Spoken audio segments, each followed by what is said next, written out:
Amazing. You're feeling a bit tired now, all yesterday and then overnight drive. Yeah. Well, I cut last night. I literally went to bed and I was gone. I've had to work all now, but I feel incredible now. Like I did it, obviously, I did like, well, 24, 34, 34, 35, 26, 27, 28, 29. I did probably like 29 hours yesterday. Yeah, so I was there, I had a shower, went to bed, and then I'm just looking off now, so. But I'm getting grab for I'm gonna grab a fucking hell. Good. Oh, but, hey, yeah, we're going to go now for the next hour. So on the next hour. Today, yeah, you know. It needs to be there, it needs to be there for 9. Well, yeah. Well, I don't know. I think it's how all those things are. I think it's just basically less stress, but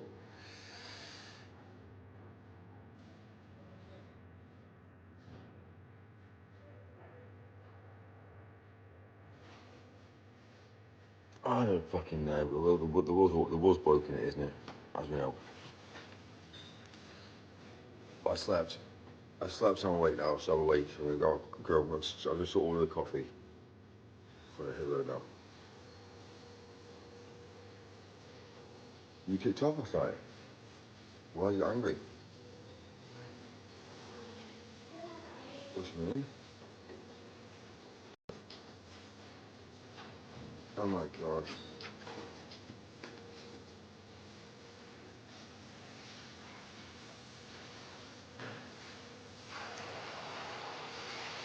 What? Why? What last afterwards? Really? For what purpose? Don't tell me you're on a dance off against your thing. You should dance a bit better. See, I know what you guys are like. Oh my god. What's that like? What's that like? What do you guys normally do dancing? It's like, it's like, it's like you grind, isn't it? It's like grinding, it's like dancing. Twerking, that's the one. So was she better twerking than you, so you got angry? Oh my god, it's mental, isn't it? There's a war kicking off, and people losing their lives. And then you're going down the route saying, oh, I had a fight last night because someone was twerking better than me.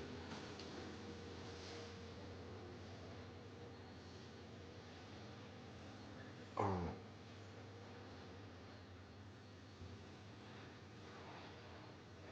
yeah. Was there any fit men there or not? No, there's no men there. So you didn't pull them out.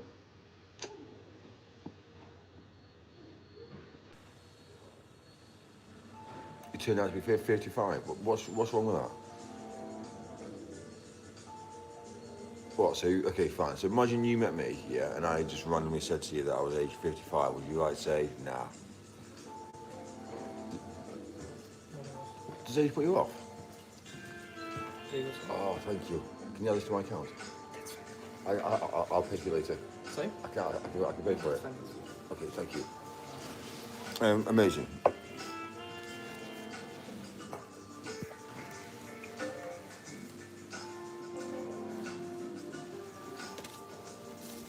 Oh my days. Okay, so a guy that's 10 years older than you, is that not sort of guy you go with? Thank you guys. I'll see you in about an hour. All right, thank you. Bye.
Morning all, Mike's on the road. I slept amazing last night. So I've got roughly, I'm in the electric van, which we've got 80% on the, I left this on charge actually overnight, which I should probably made me sleep better. So when I was at the hotel, checked in about 5 o'clock yesterday, 5 p.m, and by about 6 p.m, I was in bed asleep, and I woke up literally about half an hour ago. So I must admit, I slept. I did probably about, I think I did 29 hours yesterday without sleep. 29 hours, which was pretty, okay, it was intense. Basically, practically two and a half days worth of work for some people. Well, actually, sorry, 2 days worth of work. People will normally work 7 hours a day, and I did 29 hours in one hit. And we did a lot of driving as well. A lot of driving. Did a lot of miles. Anyway, it is what it is. It is what it is. But we're up and out. Got an hour's drive now. Hopefully to get around all the traffic before. I should actually set an alarm clock. I should naturally wake up. I don't really set alarms to be fair with you. I always actually have my. I actually have my phone on. Do not disturb really a lot of the time, but I do have selective calls that come through to me. Because what I've noticed these days is the amount of spam that comes through, the amount of calls are just obsolete and just stupid. So we have to filter a large amount of calls through, and the people that obviously I work with on a daily basis on my core team are the ones that obviously get put through for my do not disturb number. I always say that if ever you need me as an emergency, the office know where I am. So the office just can, because I do all the hotel bookings, they know exactly which hotel I'm in. Look, if you need me, then phone the hotel phone. But like that's like ultimately the emergency. So you can imagine when the hotel phone rings, it's kind of like, you know, that's how I know there's something not quite right. And the next minute I just get randomised people phoning the hotel phone. It's like brilliant. But anyway, it's what it is. But yeah, do not disturb is kind of like what I tend to use, just because I don't know the amount of calls coming in these days. Even the amount of people that speak, I just want to have a conversation on the phone. It's just kind of like.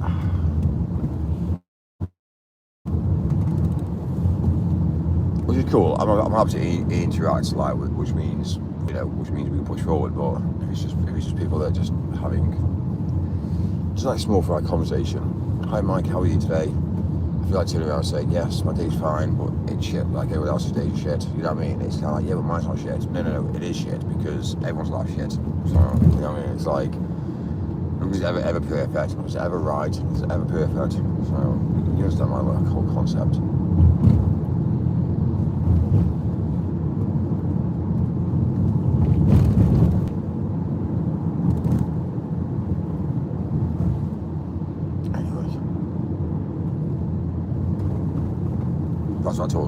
That's why I take a small talk really when someone says to you, Mike, how are you today? It's kind of like, you know, I feel like saying, honestly, I don't think you actually care. But it's different because what you do is what I tend to find out is that if you do speak to somebody for, let's say, a week or two, and you drop a message saying, hey dude, I'm dropping in to see how you are, you know, that's different. It's not like you're having small talk then, because it's kind of like, it's actually like you've actually not spoken to him for a week, but you're checking in. And that means more checking in with somebody than it would be if you went down the route to say, you know, asking them a dull question. And quite a lot of people ask me, well, I have always asked me through my whole life, is, hi Mike, how are you? Yeah, good. How's business? I always say to them, yeah, business is good, yeah. But actually, I've lied all my life to them, because business is fucking hard work. So yeah, business is not easy. So running a company is hard work. It's not easy. So it's yeah, practically I've lied to the majority of people for the whole lot of my life. And it's mainly the fact that, you know, again, we're always taught to make sure that we don't want to hurt people, when actually what we should be saying is the truth. How's life, Mike? fucking hard work. Alright, how's business? Disaster. But, you know, I'm built for it, so, you know, I'll persevere. You know why? Because I'm a male, and I'm gonna, you know, I've spent 13 to 14 years of my life building this up, so I don't think I'm just gonna quit, am I? But anyway, if you ever know anybody in business, don't bother asking them how work is, because it's fucking hard work.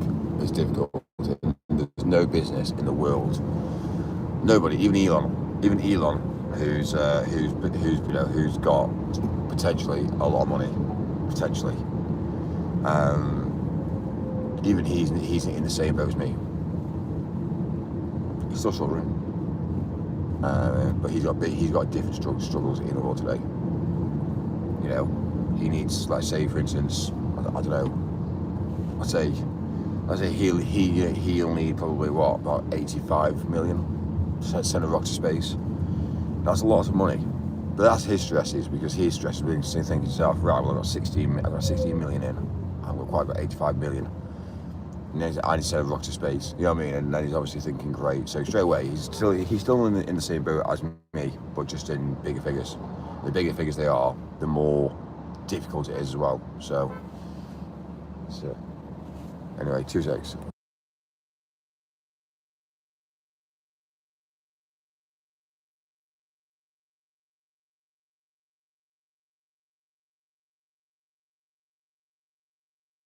You know, like, I'm mechanic. This car is not safe. Where are you going? This is an electric vehicle. I know. Where are you going? What do you mean? This is not good car, I'm telling you. It's not good. The engine is something is wrong in the back. There's no engine. I'm an engineer.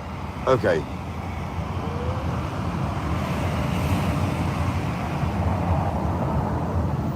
Isn't it weird that you have this conversation with somebody? This engine is not bad. It's probably because, dude, I've got a lot of weight in the back. That's probably what it is, dude. That's probably why.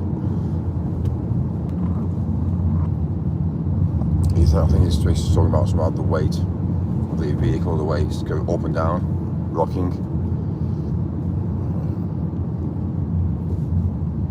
I'm an engineer. Okay, right, well, what, engineering what? What, cars? Right, what, you tell me? Engineering what? Actually, you know, it doesn't matter what engineer you are, like, you know what I mean? It's like, are you an auto mechanic? Do you deal with cars, or what? What level in life has he actually got to where he pulls up somebody at some traffic lights, winds the window down, having a conversation about saying this vehicle is unsafe? Like, what's he know? First of all, he speaks very, very broken English.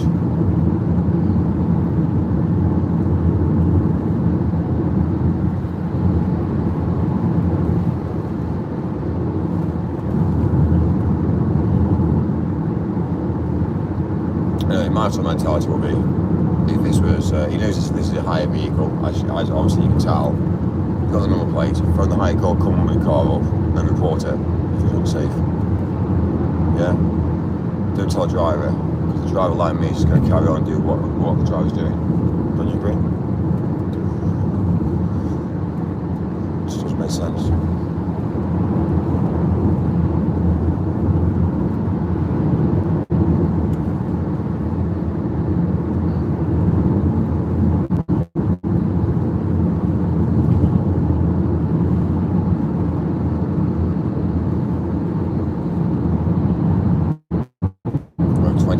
Destination now.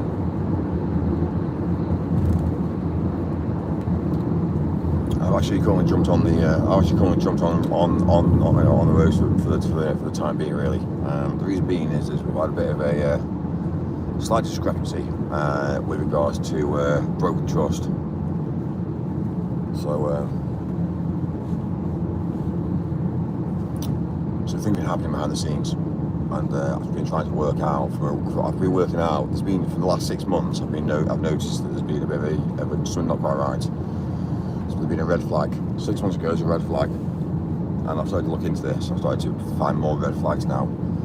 Instead of going down the route of instead of going down the route of questioning anything, I've just gone down the route of persevering and watching for a distance. And I've been creating pretty well over the last 6 months, creating a picture of what's going on.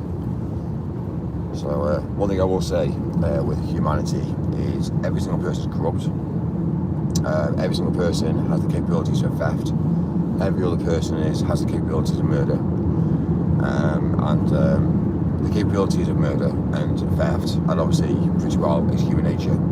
It's a decision, it's a choice that we do. It's a decision that we make in our lives that, are we going to do this or we're not going to do this? And unfortunately, some people have made that decision. So, same mentality as if you're in a bar and a fight kicks off. Do you get involved or do you stay well away from it? Now, my sort of mentality is this: first of all, with a fight, it depends who's involved. If it's two males, this is how I see this now. If it's two males, leave them to fight. Single, one-on-one, leave them to fight. End of story. That's it. That's my mentality. However, if there's a male and a female involved, that's different. So straight away, yeah, if there's a female and a male, that's different. First of all, as well as it's more about understanding really, to see who that female is. Is she drunk? Is she at risk? And first of all, as well, looking at the actual scenario that takes place, because if it's just a bit of a drunken fight between, again, let's just be real, against a relationship or a friend, etc., then really you need to understand that, it's kind of one of those things that, what's the guy doing? Is he being too forceful? Is he just trying to calm her down and back her off? Is she lashing out and he's just trying to obviously protect himself? So there's all these things that you have to question. Question really.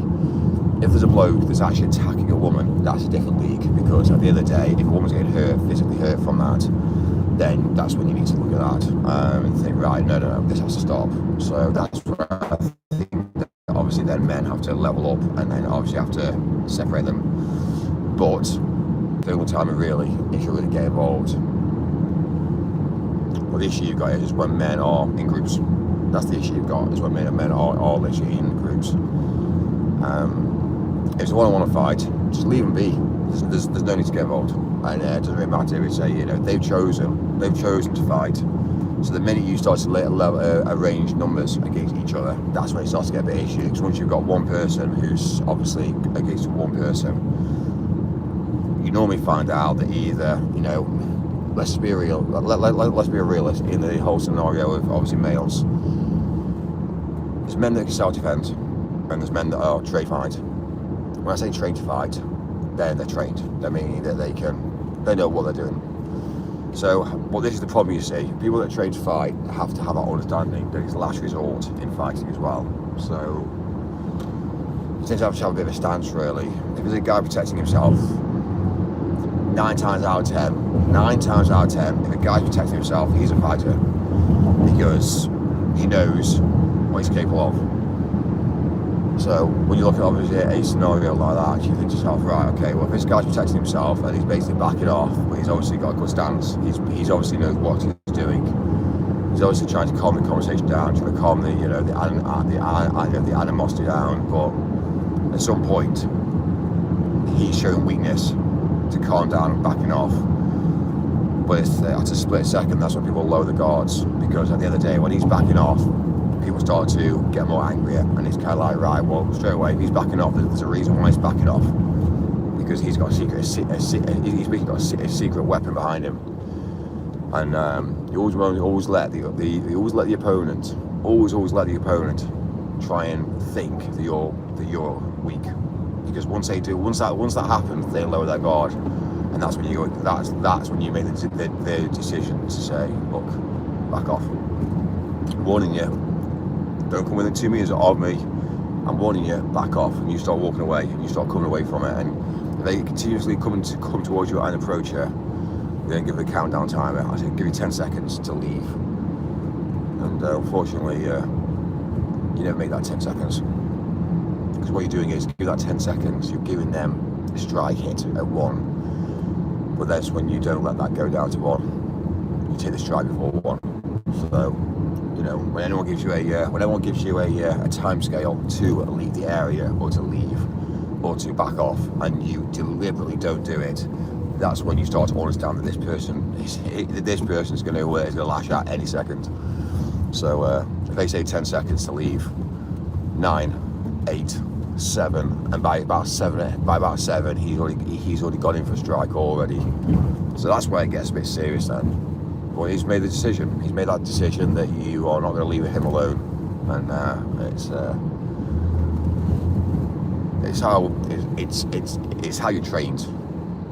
So if you look at the understanding of men, you ever have a man that doesn't back down, and a man saying back off, and then he starts to give you an ultimatum of a timer, then just be warned. Just be warned, because of that's his warning to say, I'm going to hit you. Like,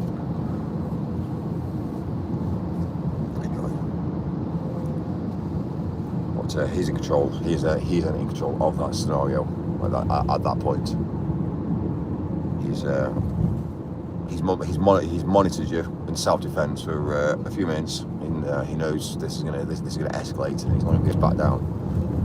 So that's when he's taken the decision that the only way out of this is to unfortunately surprise and drop.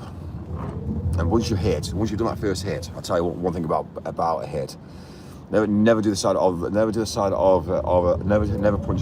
face, because that's where the temple is. If you're ever going to go down the route of hitting the side of a face, you have to slap. Because a punch to the side of the face can be detrimental. It is a blow, and you're able to hit him wrong. And once you hit that temple, you spot them out. You've got to be very, very, very careful. I don't know if you noticed, but in fighting, have you noticed that majority of the times they always go for a side hit of the body. They never really go for a side hit of the face. Really, it's either a chin, or it's either a chin, face on. They always make sure that they're very careful on hitting the side of a temple, because it is deadly. So, but once you've made that strike, generally speaking, you've not that confidence at that point. You've not that confidence. You're taken from being angry and aggressive to a surprise, and then it depends on how you follow through with that. Then it depends if there's a weapon involved at that point as well. But once you've taken the strike, you've knocked them then. So you need to follow up with a second and a third, maybe to disarm them at that point. But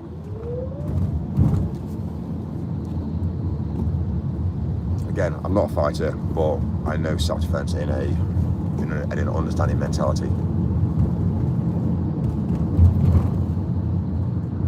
But let's just say, as things are happening in the world today, as tensions are rising now, I think every single person should go in for self-defense. Every single person should know and have an understanding on how to protect, because it's only going to get worse than this now. It's only going to get worse now.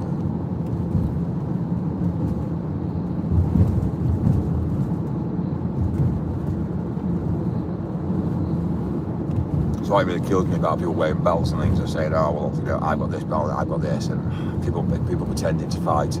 My mentality is don't fight unless you really have to. Keep it quiet. If you never use it, fantastic. It's amazing.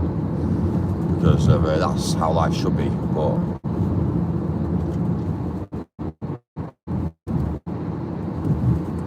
unfortunately, the younger generation, especially people that are not from this country, unfortunately, they carry weapons and they carry knives. And it's a sad reality of life really now.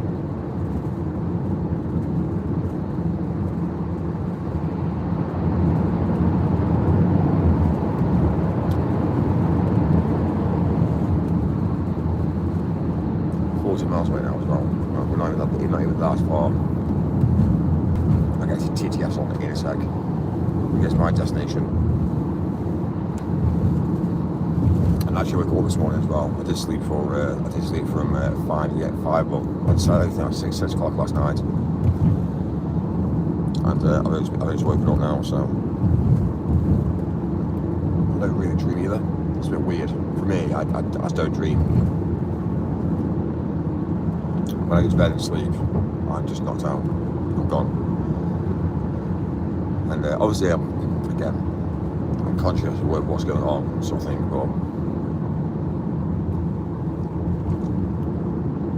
it's interesting to say that I sleep better in hotels, knowing the fact I've got security, than if I slept in a house that's registered as well.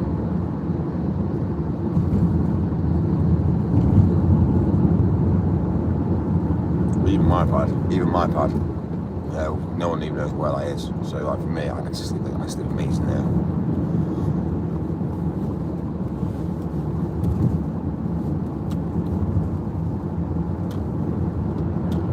What really kills me the most is the animosity about people these days. It's kind of like you've got somebody that works for an energy company, and just naturally they can just search the database of someone's name and address, and it's like, what, really? Or if you want to get hold of someone's address, pretty easy. As long as you know their vehicle that they're driving, you just set yourself up with a private car park, which is dead easy, and then just basically put in a request to the DVLA saying that this person was, parked on my car park. The various stated, they're welcome. Here's the picture of the sign. Here's them entering. Here's them exiting, and then they send you over the full address and details. It's like, hang on, what? It's madness. It's madness, and that's how you find someone's address out. Just by driving down the road, seeing the number plate. That's how scary life is. I could have a confrontation with somebody on the road, and all I have to do is take a picture of their number plate, and then just basically rein it in, and I can get their full name, their full address, and that's what I can do. So if I can do that, everybody else can do that. All you have to do is register yourself as a limited company, and set yourself up as a parking company. Show evidence that you're a parking company, pay your fee, which is a subscription-based fee. That's it. And what's the most important in the world today? Think about it. What is the most important thing in the world today? Data. So, it's mad, isn't it? All these parking companies, they're just basically paying for data. It's mad. And they can sell data as well. They can sell data. All they say is they pass it over to a third party. That's all they say. That's the truth. We've got contracts signed, which again they can pretty well fake, and they can say, yeah, we've got contracts signed. If the contract was signed, that any information that we get, we are obliged to hand over to authorities to see the results and make sure that we get obviously getting paid, and they can hand over to debt collectors. They can hand that information over to all different people. You see my point of view now, how it grows. And these debt collectors aren't daft. They know exactly what they're doing. They know for a while they can pay for data. No problem at all. What, recovering a debt? Right, okay. The fee, our fee is this. And to be fair with you, it doesn't really matter at that point, because they'll recover the debt and get the money back, but also that information being passed over. Data's critical. That's how they get around it. So GDPR is pretty well obsolete. Data's gone now. Like you can't stop. You can't stop data from being passed over, because there's so many loopholes in the system. So, and also once you get an address for somebody, people don't move houses that easy to do. People don't move houses. They're pretty well stationary. It's one of the reasons why we have vehicles that are on hire. And we have vehicles that are basically we have vehicles that are linked to companies, because it's funny actually, my last BMW that I had wasn't linked to me at all. It was actually linked to someone else's limited company, and it means that it wasn't technically it wasn't mine, but it was mine. But yeah, obviously I had the V5C document, but the name on the actual vehicle was a limited company, and it's interesting to see that the police, the authorities, that if they stop you, all they can see is it registered? Yes. Correct, green. Is it insured? Yes, green. But actually, to be fair with you, they can't do anything. They can't check who the driver is. oh, what's the driver of the vehicle? Oh, right, okay, fine. They can't do nothing. So there's a bit of a big loophole in that mentality. Also, the reality is the police mark you as well. You're graded, or the police grade you on first of all who's driving, and if you've been stopped by speeding a few times, then you're black marked.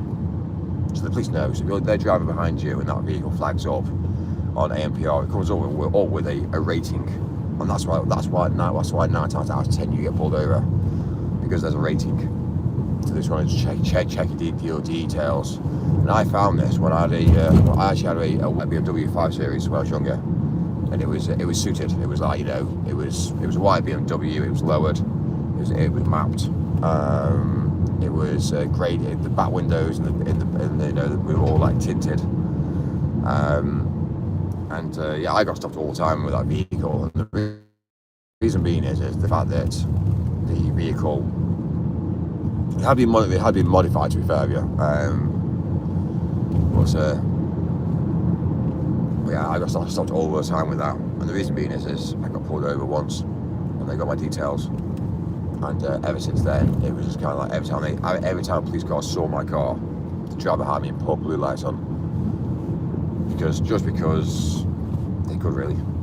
You could say, but it was to do with the car. And I was like, well, not really.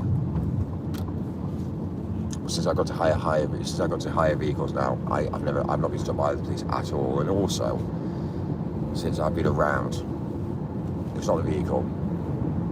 It's basically the fact that these individuals being marked.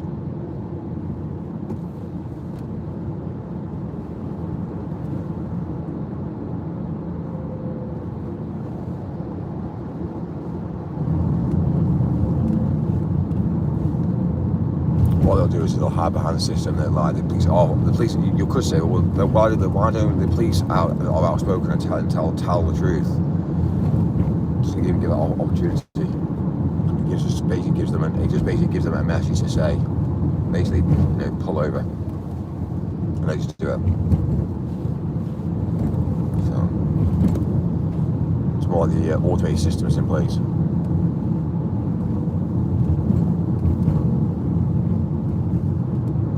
Miles away now from the destination. One thing I do love about driving, in a way that obviously people think the systems work, is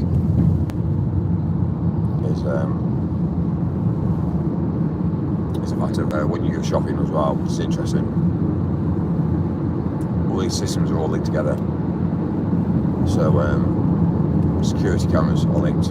Parking systems are all linked, and there's now becoming a thing now whereby your social credits, people don't realise social credits are a thing, they're just not showing yet. So it is actually it's in the background of life. But everyone has a credit file. Now the credit file is basically linked with the social credits, like, so straight away you don't realise this yet, but eventually it will be. It will all be pulled together, and that's how life will be. You have social credits, and that's all you'll have is money. Money's old school now. So, one of the truth about cryptocurrencies, and not many people tell you this about cryptocurrencies. By all means, play around with cryptocurrencies, but cryptocurrencies are the biggest scam, or the biggest scam in the world today. Biggest scam. And no one knows about them. But it's basically a form of saying, sell your fixed assets and put it into crypto. And that's why people get fucked over. And this is how the world is being taken over slowly but surely by basically, because you've got to regulate this. If you've got a fixed house goes up in value, it's fixed, it goes up, it always goes up. You can't see, it can never go down. And you could say, well, the housing market can crash. Well, the housing market can crash, but don't allow it to crash. So when I say don't allow it to crash, don't sell your fixed assets. Always buy a house, never sell. Buy a house, never sell. Buy a house, never sell. And if you have that sort of mentality, then the only time it can be sold is with obviously compulsive purchase. should never really sell a fixed asset. Once you bought it, you keep it.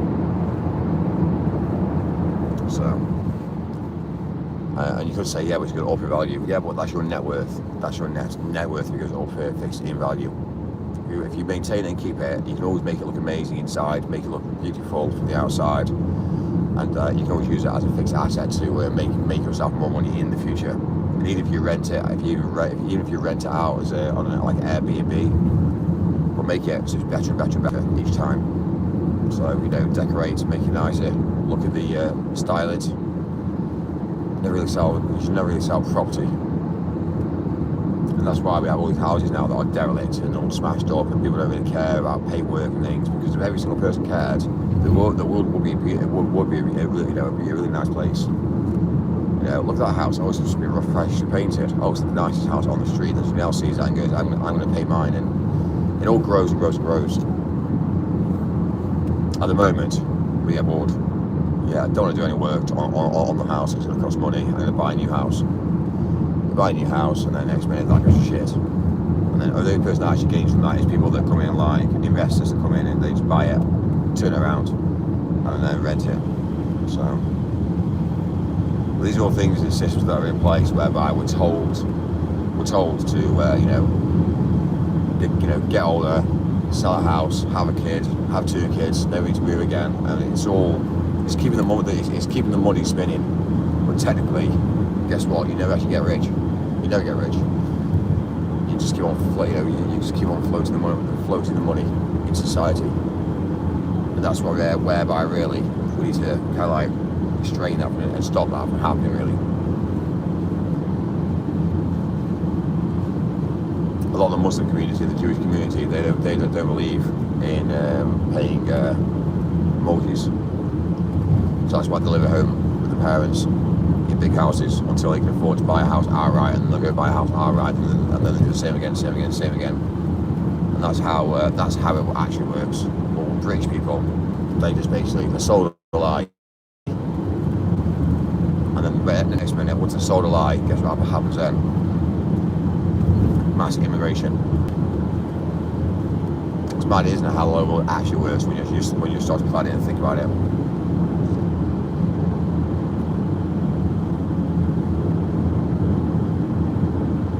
One of the things I will say about advertising, I'll tell you the truth about advertising as well. That's a scam. That's one of the biggest scams in the world today. And when I speak to advertisers, I have people phoning me all day, every day, and I see it. I see and hear it, because it's not going through to me personally. It's going through to the office. But the amount of times that the phone rings and it's somebody like, "Oh, hello, can we speak about your energy bills?" I'm like, no. Well, they realise that cold calling doesn't work now. It shouldn't work. It should never work. Anybody ever phones up asking you about your energy bills, about your payout, whatever you're paying out, if anybody ever asks you what you're paying out, don't even obtain them. It shouldn't even be a thing. But it is a thing, because as a human being, we're so thick. Oh, you can save me money. Oh, you can save me money. No. It's not about saving money. If anybody cold calls you, you're not saving money. But if you make a contact to them, then it's different.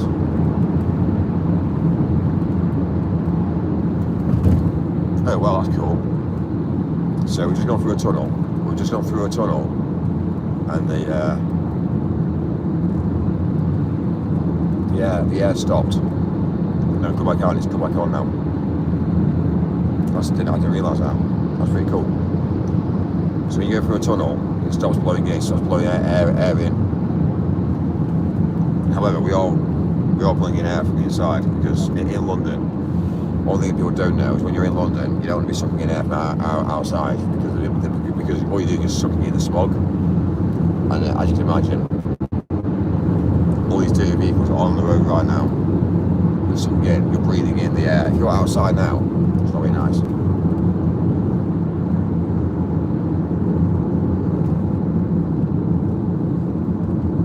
It's actually madness to see all of it. Well, you can't see it, but it's just see actually understand what's around. You'll need to go down there to do an experiment with putting a vehicle on the motorway, broken down, and basically you suck in the air from the outside, and you process through basically the emissions going through basically to fire the emissions, the air, through a filtration system, which basically you send the air through a liquid.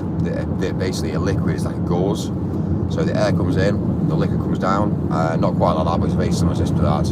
And all the molecules, all the molecules on the actual on the air all get attracted by the liquid. And the reason being is you can then go down the route looking at how many molecules there are on the liquid, process that basically by heating up the liquid, and then you obviously extract the fumes from the liquid going into obviously a condenser, and you can put a little regulator on that to find out how much carbon dioxide there is inside the air, and that tells you where the smog is. The smog on the motorway is really, really bad compared to and even in built-up cities as well. If you haven't got airflow, it's bad. One thing I will say is, which is really interesting, is we don't want to go this way, do we? No, we don't. One thing that's interesting is if you go out to a field and do the same process out in a field, you get zero, pretty much 0.5. Like, I would say zero, but it's very, very limited. But the smog on a motorway is really, really bad for you. So when you look at all these people here that are driving, they're breathing this on a daily basis. It's bad. But you see in Manchester as well, any build, obviously, Leeds, Bradford.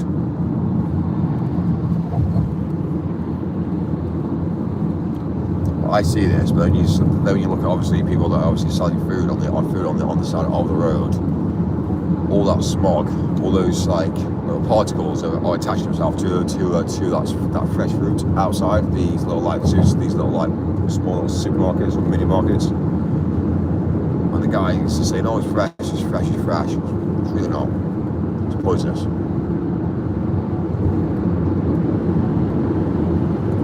There you see. Let's kick back in now. I wonder why it's kicked back in. I'll tell you why it's kicked back in.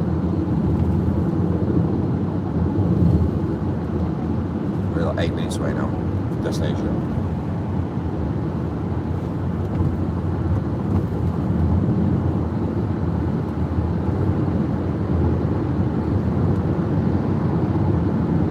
One thing I think about this in life is we should all be educating ourselves, but the problem is we don't. Because we don't care, because we all think we're all going to die one day, and we all think, but I'm going to die one day, it doesn't really matter. And I don't think people understand. The thing what scares the most about most people now, and I'm not really fazed by fear, but deep down, you actually get to a certain age in life, you realise that your life's short. Everyone wakes up, every single human wakes up, and people will say, I'm not scared of death. And really, you shouldn't be scared of death, but you get to a certain age in your life whereby when you're younger you think, I'm gonna be alive forever. But every single human being actually wakes up one day and goes, shit, how old am I? Fuck. And then they say, well, hang on, what's the average age for people to live?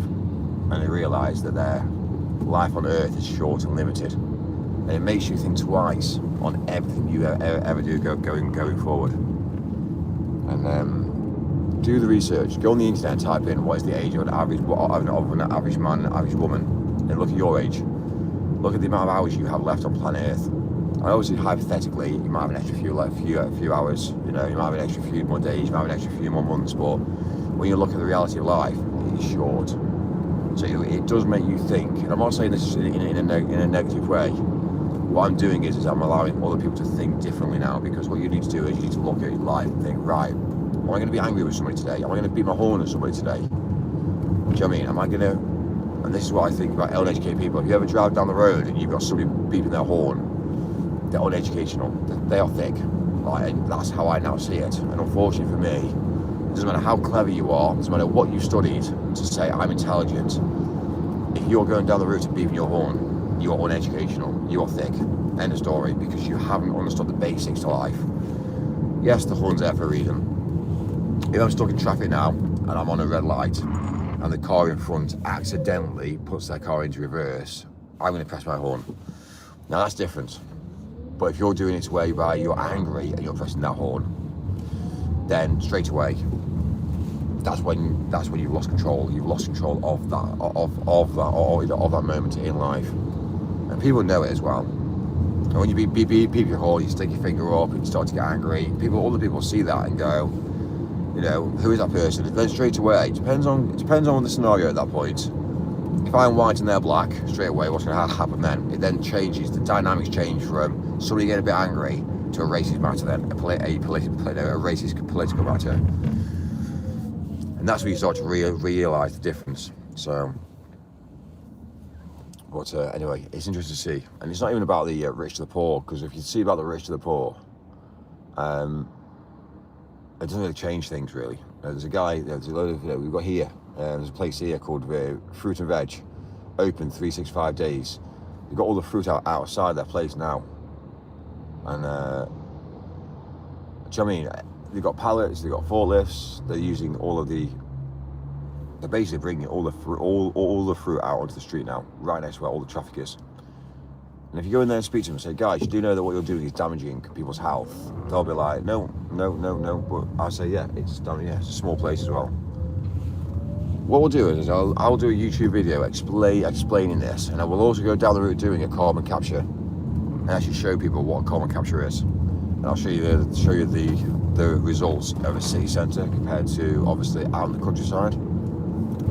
Somebody else driving with fresh produce with the back doors open in a van that was an enterprise van. They bought that. It wasn't an enterprise van. Obviously now enterprise have obviously auctioned off their vehicles, maybe because they've been damaged, maybe been in accidents, and then people buy them. And what you tend to find out is you tend to find out that third worlders in the country buy them. Not only third worlders, but they also go down the route, like, let's say, for instance, first generation, first generation, second, third, fourth generation immigrants. They tend to buy it because all they want is a good deal. They think they're saving money, but actually, to be fair, yeah, they're not saving money. In the long run, it's the mentality difference that they can't work out that a vehicle that's worth a lot of money doesn't break down. And the reliability factor, but they would much rather have a vehicle that they've made a bit of money from, or think they're making more money from, but actually the mentality factor is they don't make money. So yeah, they might do an extra few hundred miles, but at some point that is going to break down. So my mentality is get a brand new vehicle, use it for obviously a few years, and then I tend to do 6 months really. But yeah, it's interesting. Also, as well, as you haven't got the freedom or flexibility to change your vehicles as well, which I have like.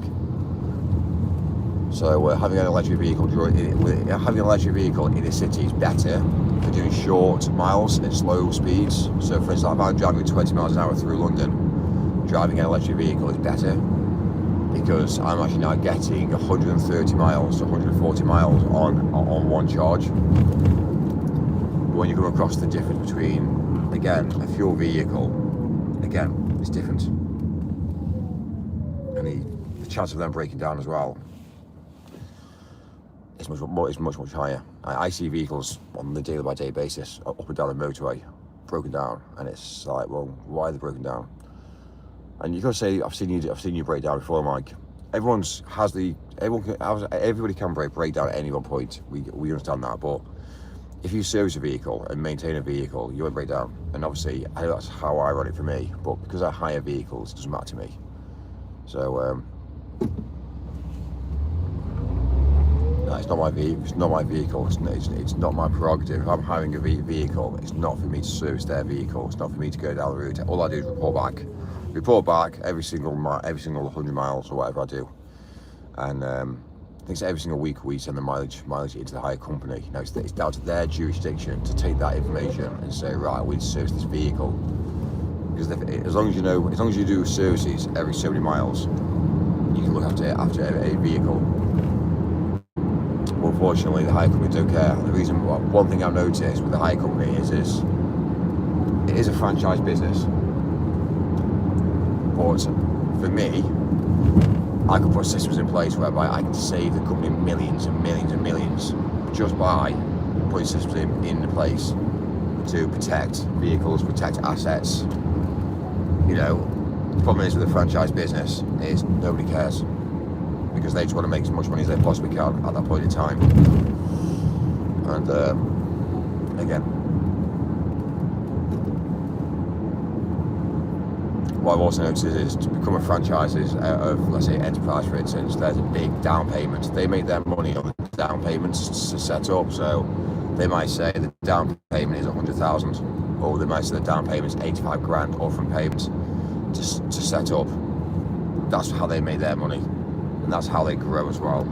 So it's interesting. It's interesting to see the dynamics on how people actually make money. And when you come across a franchise, they made the upfront payment, and that 85 grand is a block payment. So if you've got 17 people paying 85 grand, or I say 100 grand, if you've got eight people paying 100 grand, that's £800 in. That's how they make money by franchising a business. And then on top of that, you then obviously then make money per sale as well. So it is interesting. So right, let's see whereabouts we are, because we're about to. For instance, I haven't franchised, and there is a reason why I've not franchised.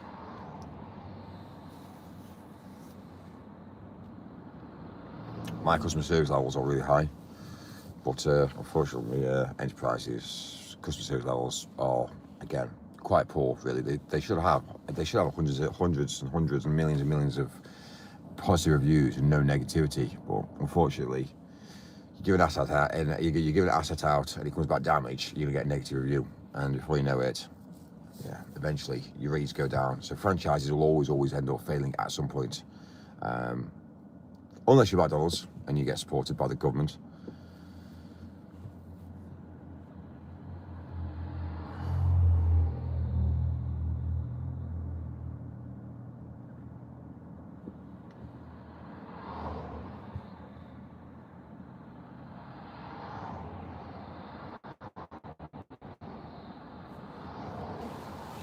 Right, I'm back.